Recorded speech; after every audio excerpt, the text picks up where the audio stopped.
Good morning, everyone. Good morning. This is really special. This is really special, and I'll tell you why.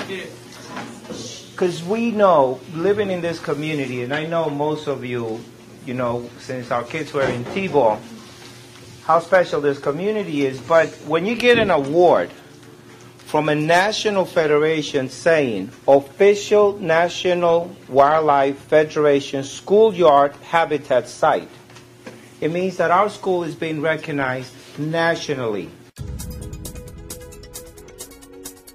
Basically what happened was I came out here a couple of years ago and helped a teacher who wanted to create a butterfly garden, a very small one, and we did it successfully. We got the kids involved, but what I found was I ended up doing a lot of the work myself and with the teacher, and I didn't feel it was that good of an experience for the students, so I wanted them more involved from the beginning.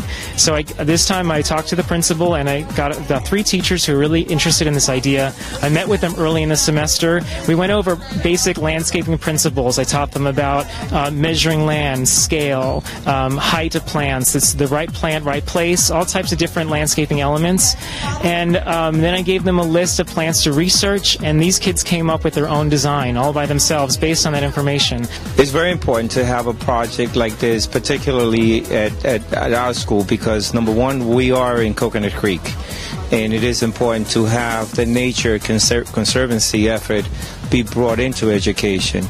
What projects like this does to that concept is that it brings education to the hands of children, and research shows that you'll learn more by doing than by creating. Well, I think this kind of project is important for the students for many different levels. One is for them to take pride in their school, which they do. They were very excited to be part of the program, to be part of the project, to see what they could do and what they could give to the school, give back to the school, because the school does so many things for them that it's nice for them to show how much they appreciate that. It also teaches them a lot of different avenues that we teach them. For example, math. Math was incorporated in the project. They had to measure out the spacing of the plants. They also had to research the plants, so they had to know where the plants would go, how they would grow, what they needed to grow. They learned a little bit about weather and climate. They learned a little bit about the soil itself. The Garden Club became involved with this project because we are a civic organization. We want to be involved with the community, but it goes with what we wanted to start the Garden Club for, was education of the community, and the kids are involved in learning about the different types of wildlife, butterfly plants, about the soil, about the native plants to plant instead of getting into a lot of exotics and a lot of water hog plants. So it goes all the way back to what we started the Garden Club for, was education. So we wanted to be part of this. Well, I'm proud that they stuck with it. They started at the beginning. It was an idea. They decided to take this plot and what they wanted to do with it. They've done all the work, picked all the plants, put them where they wanted to put them, and they've seen it to the end. And I think they'll continue to take care of this garden and respect it, as will the other students in the school. It's important to have a project like this in school because you help inspire other students, and it helps the earth and many other things. Well, I think this project's mostly about making the school pretty, and that to make the kids do work and learn more information about plants.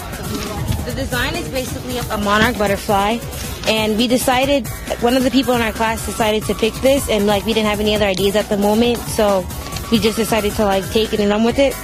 And basically we have the lantanas here. Up here we have red and white pintas. And then over here is the same thing, and as well as on the bottom. And then around it we have hedges.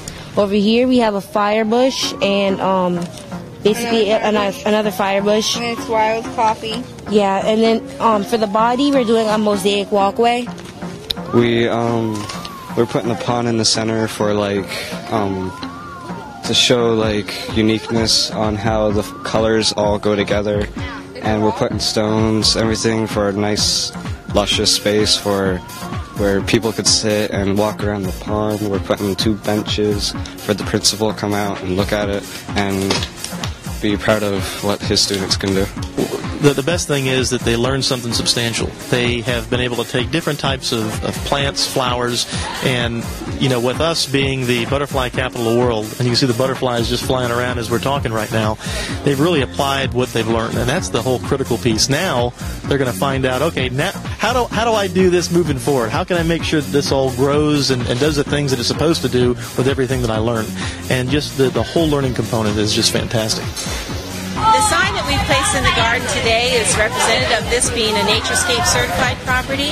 We have over 1,600 of these in Broward County, and they represent Florida-friendly yards and landscapes that protect water resources, protect water quality, and provide for wildlife habitat.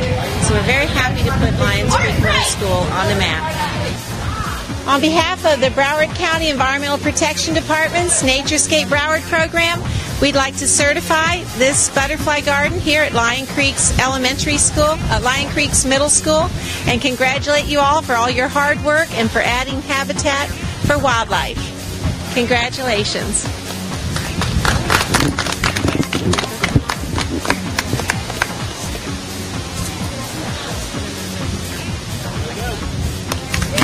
Good job, guys.